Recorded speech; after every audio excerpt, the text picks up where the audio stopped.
नमस्कार. अभियांत्रिकी रेखाचित्र आणि संगणक ग्राफिक्सवरील आमच्या NPTEL ऑनलाईन प्रमाणपत्र अभ्यासक्रमांमध्ये आपले स्वागत करतो. आपण मॉड्यूल नंबर 5 च्या 45व्या व्याख्यानावर आहोत. या मॉड्यूलमध्ये आपण प्रामुख्याने विभाग आणि विभागीय दृश्यांवर लक्ष केंद्रित करूया. आपल्याला हे विभाग आणि विभागीय दृश्य कधी आवश्यक असतात, या विभागाचे महत्त्व काय आहे हे जाणून घेणार आहोत. आपल्या मॉड्यूल क्रमांक मध्ये आपण जे काही शिकू इच्छित आहोत त्या या गोष्टी आहेत. आपण आपला विभागीय दृश्य विषय सुरू करूया. प्रामुख्याने त्रिकोणाकृती, घन, वृत्तचित्ती, पिरॅमिड्स, शंकू किंवा कदाचित एकत्रित रेखाचित्र यांचे प्रतिनिधित्व करणे, जिथे विविध भाग एकत्रित केले आहेत. अशा जटिल विभागांना जाणून घेण्यासाठी आपल्याला विभागाची आवश्यकता आहे.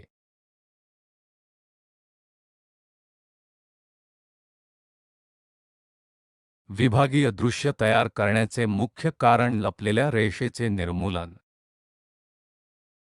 ज्यामुळे रेखाचित्र अधिक सहज समजले किंवा दृश्यमान केले जाऊ शकते. उदाहरणार्थ, मी रेखाचित्रात वृत्तचित्ती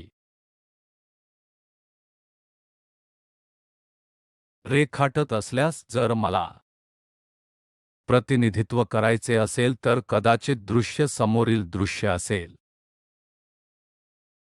आणि त्याबद्दलचे वरील दृश्याचे आपण त्या प्रकारे प्रतिनिधित्व करतो. वस्तू घन किंवा पोकळ हे कसे जाणून घेता येईल,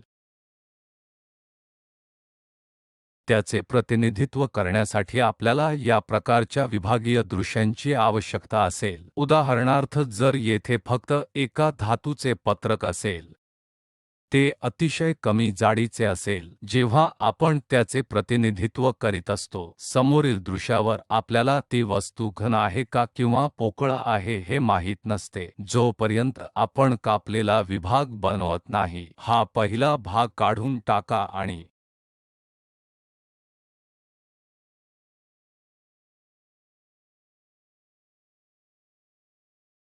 असे काहीतरी दाखवा जिथे धातूचे पत्रक जाड रेषेने दर्शवले जाऊ शकते. हे सूचित करते की त्या लाल भागात सामग्री असू शकते आणि पांढऱ्या भागाच्या सामग्रीचा पुढे आपल्याला उद्देश नाही. आम्हाला हा विभाग आवश्यक आहे. अधिक तपशील आपण वर्गात शिकू.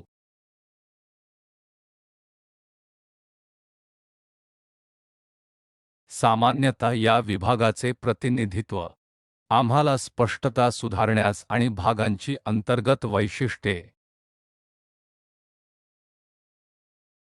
आणि अगदी जटिल एकत्रीकरणासारखी वैशिष्ट्ये प्रकट करण्यास मदत करते. या विभागीय समतलावर नेहमी प्राधान्य दिले जाते. उदाहरणार्थ, आपल्याकडे मॉनिटर आहे, त्याचा समोरील दृश्य आयताकृती भागासारखे काहीतरी पाहू, परंतु आत काय आहे हे आपल्याला माहीत नाही. सामान्यतः रेखाचित्र पत्रकावर जे कोणी हे संगणक मॉनिटर तयार करतात किंवा कदाचित त्या मॉनिटरच्या वैयक्तिक घटकांबद्दल जाणून घेण्याचा प्रयत्न करतात. सर्वोत्कृष्ट भाग म्हणजे ते विभागीय दृश्य सारखे काहीतरी दर्शवितात. या संगणक मॉनिटरमधून जाणारा एक तुकडा बनवतात. वरचा भाग काढून टाकला जाईल आणि खालचा भाग दृश्यमान केला जाऊ शकतो, जेणेकरून कोणत्या प्रकारचे इलेक्ट्रॉनिक घटक उपस्थित आहेत हे आपल्याला समजेल. आणि अशा प्रकारचे रेखाचित्र सामान्यतः आपण या उत्पादन रेषेच्या पलीकडे फिरवत असतो. अशा प्रकारे एकत्रित बनविली जाते. त्या दृष्टिकोनातून हे विभागीय दृश्य खूप उपयुक्त आहेत.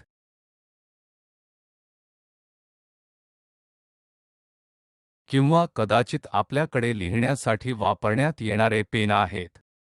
समोरील दृश्य शीर्ष दृश्यावरून आपल्याला कोनाच्या आकाराच्या भागासोबत दंडगोलाकार भागांसारखे असे काहीतरी दिसते आणि म्हणून आत पातळ रिफिल उपस्थित असेल किंवा जाड रिफिल उपस्थित असेल. जेव्हा तुम्ही इतर असेंब्ली योजनेसह संवाद साधता तेव्हा रेखाचित्र पत्रकावर याबद्दल कसे जाणून घ्यावे. सामान्यतः तुम्ही या रेखाचित्र पत्रकावर प्रसारित करता ज्यावर तुम्ही खरोखर हे विभागीय प्रतिनिधित्व करत असाल तर कदाचित कदाचित अशा प्रकारची रिफिल कदाचित कोणी वापरत असेल, त्या दृष्टीने देखील आपल्याला या दृश्याची आवश्यकता आहे. पारंपरिक विभागीय दृश्य काल्पनिक कट समतलाच्या वापरावर आधारित आहेत. अंतर्गत वैशिष्ट्ये प्रकट करण्यासाठी ते वस्तूमधून जाते. हे आपण तुकडे करतो म्हणून नाही, परंतु ते काल्पनिक प्रक्रियेसारखे अधिक आहे. जर एखाद्याकडे खरोखर विभागीय वस्तू आतील पासमध्ये विभागीय गोष्टी असतील तर त्या कशा दिसतात?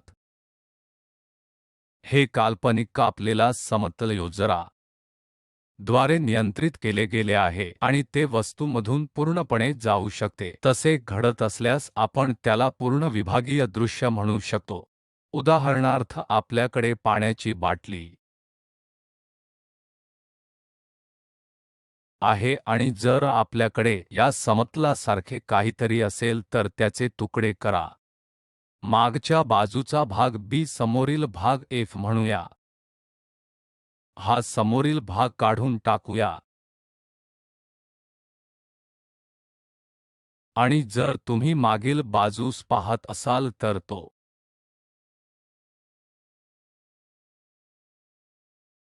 कदाचित प्लास्टिकचा अतिशय पातळ सामग्रीचा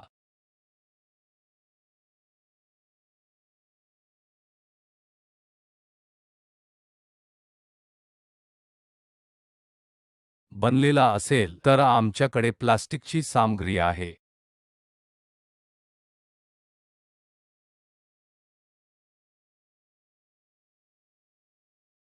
आणि उर्वरित जागा रिकामी आहे. या प्रकारच्या गोष्टी दर्शविण्यासाठी आम्ही विशिष्ट प्रकारचे नियम पाळतो. आपण खरोखर त्या रेषा गडद केल्या पाहिजेत किंवा काही प्रकारच्या झुकलेल्या रेषा दर्शविल्या पाहिजे. म्हणूनच या प्रकारच्या प्रतिनिधित्वाचे आपण या विभाग आणि विभागीय दृश्य धड्यात शिकणार आहोत. पूर्ण विभाग काढून टाकण्याऐवजी आपण अर्धा विभाग तयार करू शकतो.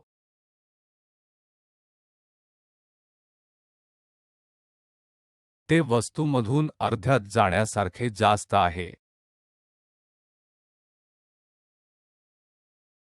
कधी-कधी विभाग सामान्य किंवा या क्षैतिज गोष्टींवर जाऊ शकत नाहीत.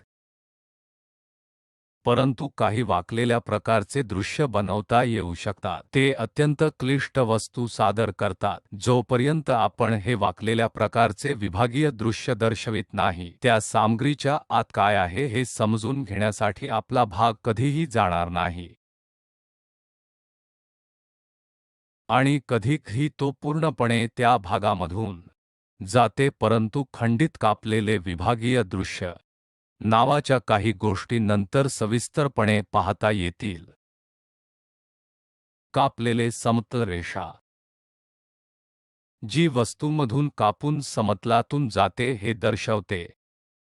ती कापलेल्या समतलाच्या कड्याच्या दृश्याचे प्रतिनिधित्व करते आणि विभागीय दृश्याला लागून असलेल्या दृश्यामध्ये काढलेल्या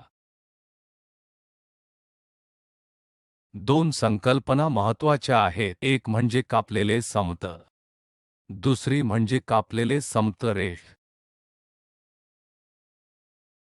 उदाहरणार्थ, आपल्याकडे ब्लॉक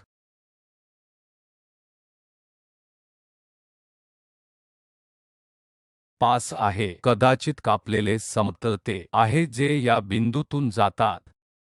जेव्हा आपण शीर्ष दृश्यामधून पाहत असतो ते या सामग्रीमधून जात असलेल्या समतलासारखे दिसते.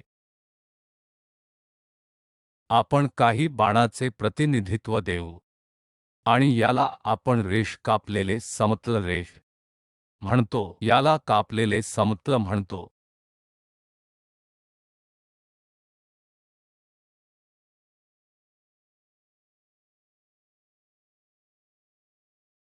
चला एक उदाहरण घेऊया.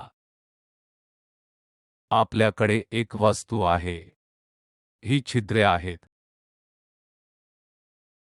ज्याद्वारे त्याला खीळ बसवू शकतो आणि हा आतला पोकळ भाग आहे. आणि जर आपण हा कापलेला विभाग केला तर बाजूला थोडेसा निमुळता भाग असेल. येथे कापलेला विभाग आपण हे करण्याचा प्रयत्न करीत आहोत की त्या भागापर्यंत ते काढून टाका, त्याचप्रमाणे त्या भागापर्यंत काढून टाका.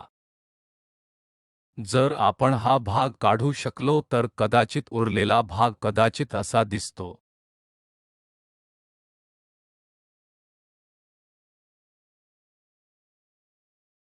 हे करून फायदा हा आहे, हा बाण खरोखर किती लांबीपर्यंत येथे जाऊ शकतो हे आपण स्पष्टपणे पाहू शकतो. हे सर्व खाली जाते. दुसरी गोष्ट, आपल्याकडे एक पायरी आहे. पायरी स्पष्टपणे दिसून येते.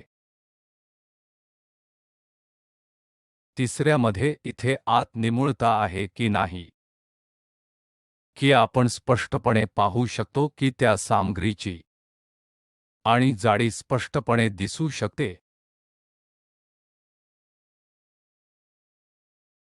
सारखीच जाडी आपल्याला दोन्ही बाजूंना दिसेल की नाही, या प्रकारच्या जटिल तपशिलाचे आपण या विभागीय दृश्याद्वारे सहज निरीक्षण करू शकतो. रेखाचित्र पत्रकावर या जटिल त्रिमितीय आकारांचे प्रतिनिधित्व करण्याऐवजी सामान्यतः आपण 2D रेखाकृती, विशेषत प्रक्षेपण, ऑर्थोग्राफिक अंदाज काढतो आणि जर हे या वस्तूबद्दल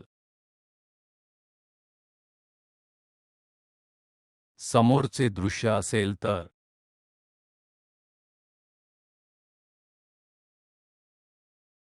आपण या टोकाचे प्रतिनिधित्व करू. हे टोक यासोबत जुळते आणि आपल्याकडे बाणांची छेदणारी स्थिती आहे जिचे आपण इथे प्रतिनिधित्व करू शकतो. त्याचप्रमाणे आपण हे तेथे प्रतिनिधित्व करू शकतो आणि त्याच्या आत हे पोकळ आहे कारण आपल्याकडे त्यासाठी या डॅश्ड रेषा आहे. एक निमुळता आहे कारण आपल्याकडे एक निमुळता आहे आणि ते पोकळ आहे. तर पुन्हा आपल्याकडे पोकळ आहे, आपल्याकडे हा पोकळ भाग आहे जे सर्व खाली जाते. आपण अशा प्रकारे या खांबाच्या प्रकारचा कंस समोरील दृश्याचे प्रतिनिधित्व करतो. जर आपल्याकडे कापलेला विभाग असेल तर आपण सामग्री आणि 2D स्तरीय प्रतिनिधित्व स्पष्टपणे पाहू शकतो. आपण फक्त तो पोकळ भाग दर्शवू शकतो जिथे हा पोकळ भाग कोणत्या स्तरापर्यंत लक्षात येऊ शकतो आणि हे समतलामधून हा कापलेला विभाग खरोखर जात आहे. आणि तेथे साहित्य आहे, जिथे साहित्य असते तिथे सहसा आपण 45 अंश झुकलेली रेषा दाखवतो. आणि याला आपण हॅचिंग म्हणतो. हॅच एखादा पूर्ण विभाग दर्शवू शकतो, परंतु हे सममितीय वस्तू आहे. अशीच गोष्ट दुसऱ्या बाजूने समजून घेण्याच्या स्थितीत असेल. ती आकृत्यांचे प्रतिनिधित्व करण्याचा एक किमान मार्ग आहे. एखाद्याकडे त्या नेहमीच्या मानक परंपरेऐवजी तीच वस्तू दाखवणारा पूर्ण विभाग असू शकतो. जर त्या सममितीय प्रकारच्या वस्तू असतील तर त्या भागाच्या एक चतुर्थांश भाग खरोखर काढून टाकू शकतो. उर्वरित भाग तो हॅच्ड रेषांनी दर्शवू शकतो. आणि त्या वस्तूचा हा एक दृश्य आहे, ते आहे समोरील दृश्य.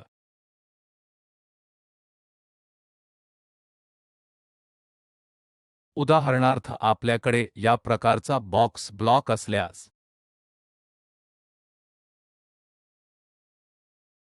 आपण निवडलेला एक कापलेला समतल आहे का त्याचे निरीक्षण करा. त्या दिशेने बाण निर्देश करत आहेत आणि तेथे एक डॅश लहान डॅश्ड रेष आहे, म्हणून एक लांब डॅश. अशा दोन छोट्या डॅश्ड रेषा सर्वत्र जातात.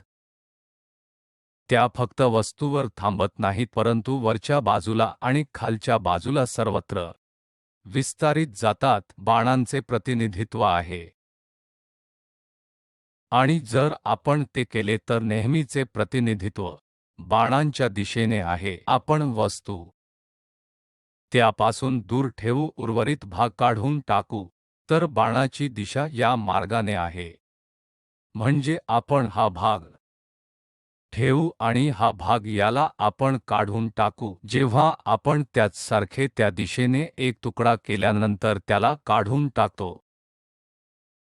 जेव्हा तुमच्याकडे कापलेल्या समतलामधून जाणारा ए विभाग असतो, तुम्ही ते काढत असल्यास येथे फक्त रिकामी पोकळी आहे, सामग्री नाही, म्हणून आपल्याकडे रिक्त वस्तू आहे। परंतु हा भाग जिथे आहे आपल्याकडे भौतिक सामग्री आहे जिचे आपण याद्वारे प्रतिनिधित्व करीत आहोत।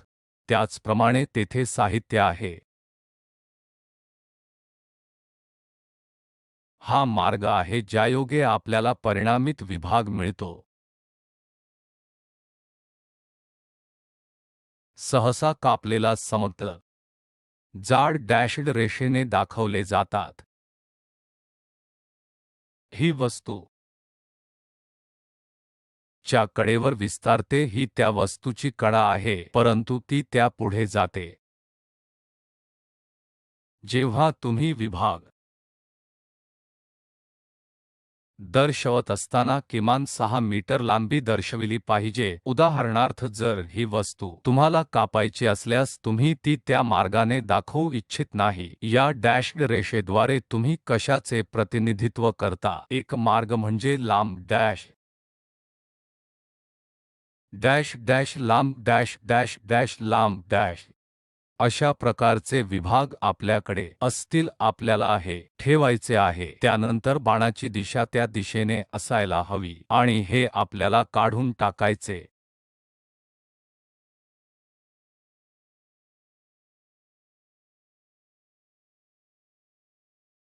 आहे आणि प्रत्येक टोकावर हे भाग आहे त्याला 90 अंश काढले आणि बाणांनी समाप्त केले। याचे माप नेहमीच 90 अंश होते। चला आणखी एक उदाहरण पाहूया। येथे आपल्याकडे एक ठोकळा आहे, त्याच्या आत छिद्र आहे। कदाचित या बाजूला कोणतेही छिद्र नाही आणि आपण या संपूर्ण ठोकळ्याच्या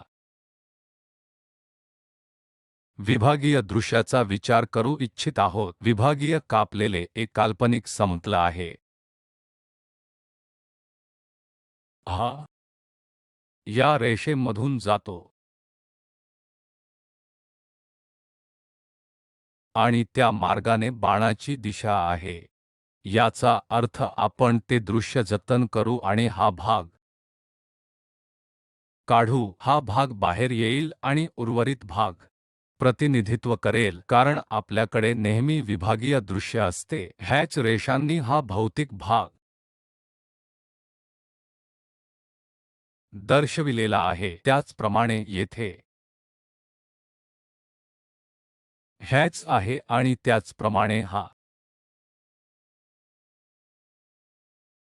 आणि बाणाची दिशा लक्षात घ्या जेणेकरून आपण वस्तूचा समोरचे दृश्य आणि वरचे दृश्य पाहिले तर आपण हे स्पष्टपणे पाहू शकतो की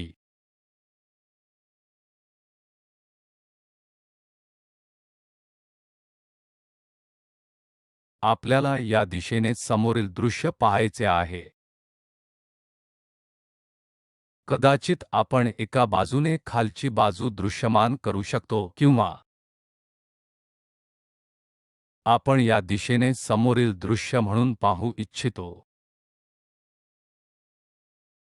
आणि उर्वरित शीर्ष दृश्य जे आपण खरोखर पाहू इच्छितो ते आपण त्या मार्गाने दर्शवू शकतो।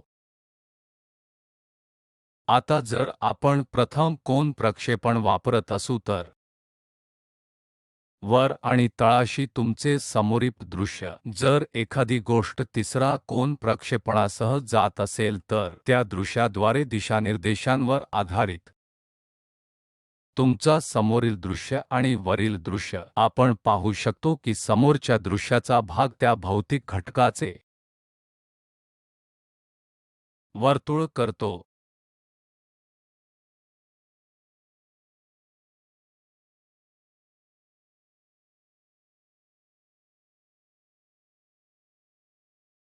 परंतु या बिंदूच्या दृश्यामुळे तिथे नकाशा तयार होतो आणि ही रेषा आपण पाहण्याच्या स्थितीत असू आणि ती देखील आपण हा पूर्ण भाग पाहण्याच्या स्थितीत असू।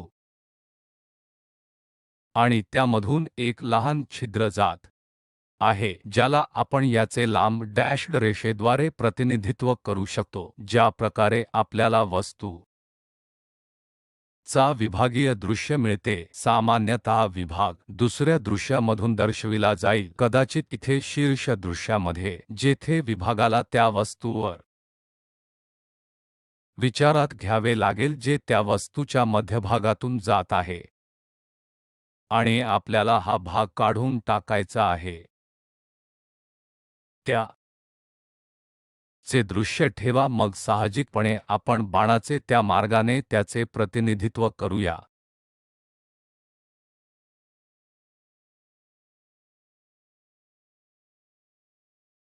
या वस्तूसाठी आपण या दिशेने बाण दर्शवू नये. हे सूचित करते की आम्हाला हे कायम ठेवायचे आहे, परंतु आम्हाला ते काढून टाकायचे आहे. स्थितीनुसार बाणांच्या सभोवतालाने दृष्टिक्षेपावर मात करायला हवी.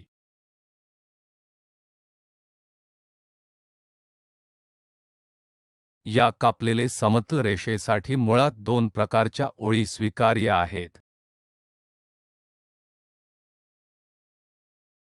एकतर 6 मिमीच्या प्रत्येक डॅशसह लांब डॅश रेषा दाखवून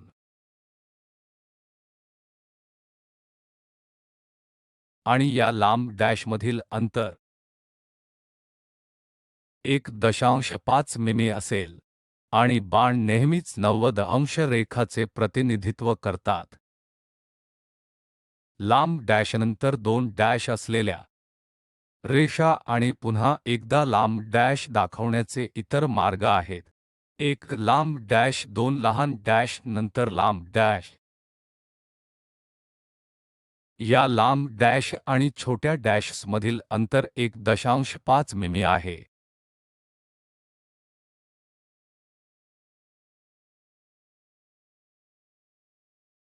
सामान्यतः या लांब डॅशची लांबी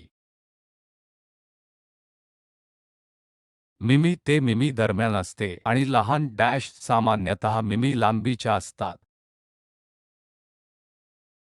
आणि या कापलेल्या समतलासाठी आपण नेहमीच मोठी अक्षरे वापरतो आणि ती कापलेल्या समतलाच्या प्रत्येक टोकाला ठेवली जातात, जेणेकरून जर तुम्ही इथे समतल पाहत असाल तर C आणि C आणि B आणि B. उदाहरणार्थ वृत्तचित्तीसाठी आपल्याला कापलेला समतल बनवायचा आहे. ही कापलेली समतल दिशा आहे. लांब डॅशनंतर 2 लहान डॅश, त्यानंतर 2 डॅश आणि असेच पुढे. आपल्याला ती बाजू ठेवायची आहे. मग हे समतल आहे आणि सामान्यतः हे BBAA सह समाप्त होते आणि म्हणून मोठ्या अक्षरांवर आपण ते वापरू.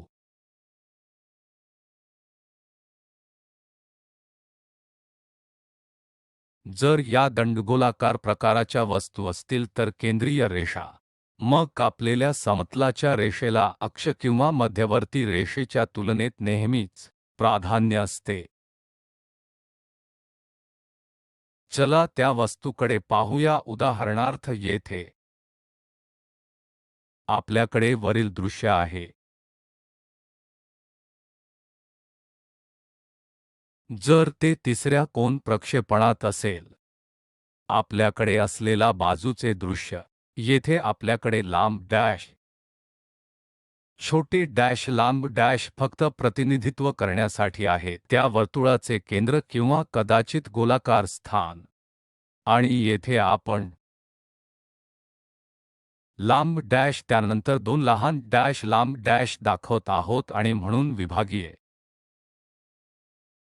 जेव्हा आपल्याकडे अशा प्रकारची गोष्ट असेल तेव्हा आपण फक्त त्या विभागीय दृश्य प्रतिनिधित्वाचे प्रतिनिधित्व करू, परंतु आता आपण दर्शवू शकत नाही. मध्यवर्ती रेषेच्या तुलनेत केंद्राचे प्रतिनिधित्व करण्यासाठी आपण लांब डॅश, लहान डॅश, लांब डॅश सारखे काहीही दर्शवित नाही. जर विभागीय दृश्य रेष उपस्थित असेल, कापलेले समतल रेषा असेल तर फक्त कापलेले समतल रेष दर्शवणे आवश्यक आहे.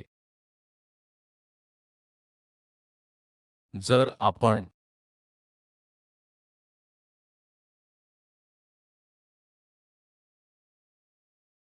हा भाग काढत असाल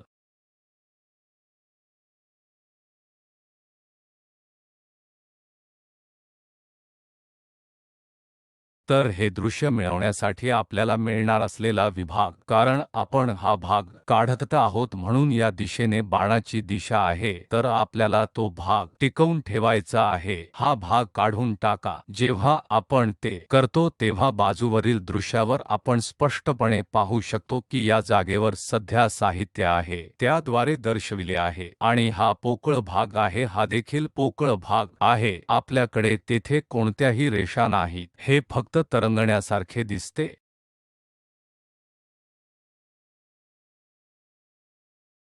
त्याचप्रमाणे आपल्याकडे अतिरिक्त सामग्री आहे आणि निमुळते एका प्रकारची वस्तू आहे, मग स्वाभाविकच आपल्याकडे हा भाग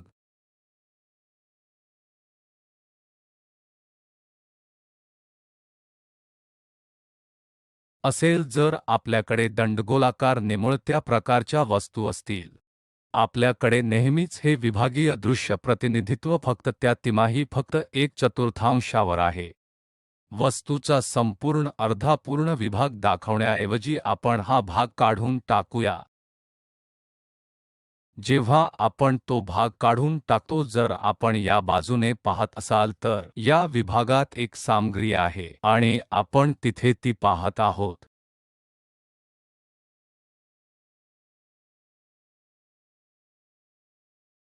त्याचप्रमाणे आपल्याकडे ही वस्तू आहे जी या चार ठिकाणी खीळ केली जाऊ शकते आणि त्यास हा दंडगोलाकार भाग आहे. आता शीर्ष दृश्यावरून आपण पाहत असल्यास त्यास वर्तुळ असेल आणि तेथे अंतर्गत वर्तुळे देखील असतील. या छोट्या खिश केलेल्या प्रकाराने वेढलेले आहे आणि आपल्याला खरोखर या भागाचा विचार करायला आवडेल. आणि लांब डॅश नंतर दोन लहान डॅश आणि असे पुढे आणि आपण तो भाग टिकवून ठेवू आणि हा भाग काढून टाकू. जर आपण हा संपूर्ण भाग काढून टाकला तर त्या भागामध्ये आपल्याकडे सामग्री आहे, तर आपल्याकडे त्या भागात ती सामग्री आहे. हा सर्व मार्ग शीर्षस्थानी आहे कारण आपण हा भाग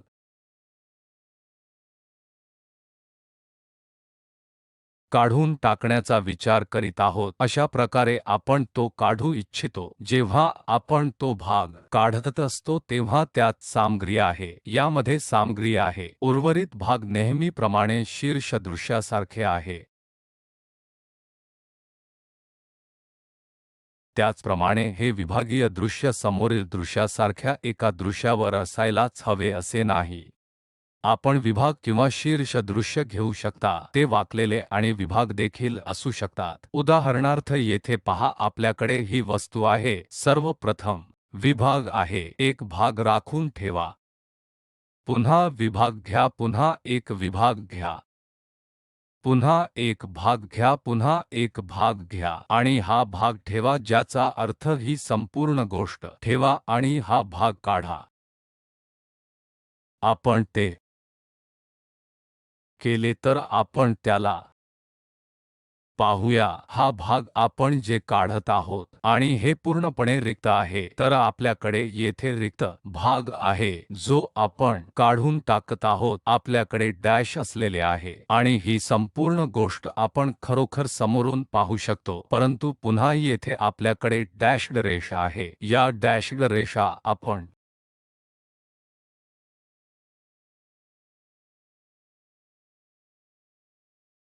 फक्त दृष्टिकोन देण्यासाठी पाहणार आहोत. या जर आपल्याकडे तुकडे असतील आणि हा भाग त्या दिशेने ठेवणार असेल तर हा भाग काढून टाकतो, मग दृश्य असे दिसेल की ह्याच दिशानिर्देश नमूद करावेत जेथे साहित्य उपस्थित आहे, कारण फक्त येथे विभाग विचारात घेतले गेले आहे, परंतु त्या वर्तुळाच्या आत नाही. हे म्हणूनच वर्तुळ पूर्ण झाले आहे. त्याचप्रमाणे येथे आपल्याकडे क्रांतीचे ठोस आहे.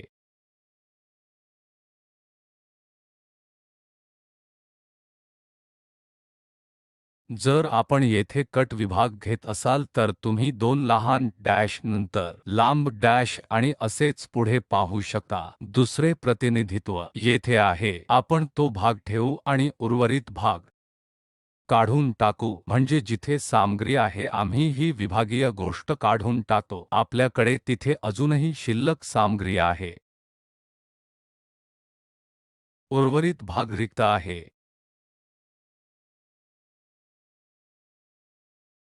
सामान्यतः कापलेले समतल वेगवेगळ्या शैलींमध्ये दर्शवली जातात। समोरील किंवा उभे कापलेले समतल आहे। क्षैतिज कापलेले समतल देखील असू शकते। विभागीय समतल प्रोफाइल कापलेले असतात। दुसरे म्हणजे समतल आहेत जे आपण शिकलो आहोत, जसे की सहाय्यक उभ्या समतलावर सहाय्यक झुकलेल्या समतल देखील कापलेला असू शकतो। अशा प्रकारच्या गोष्टी ज्याला आपण सहाय्यक विभाग म्हणतो ते समतल देखील आहेत। एखाद्याला तिरकस विभागीय दृश्ये देखील असू शकतात।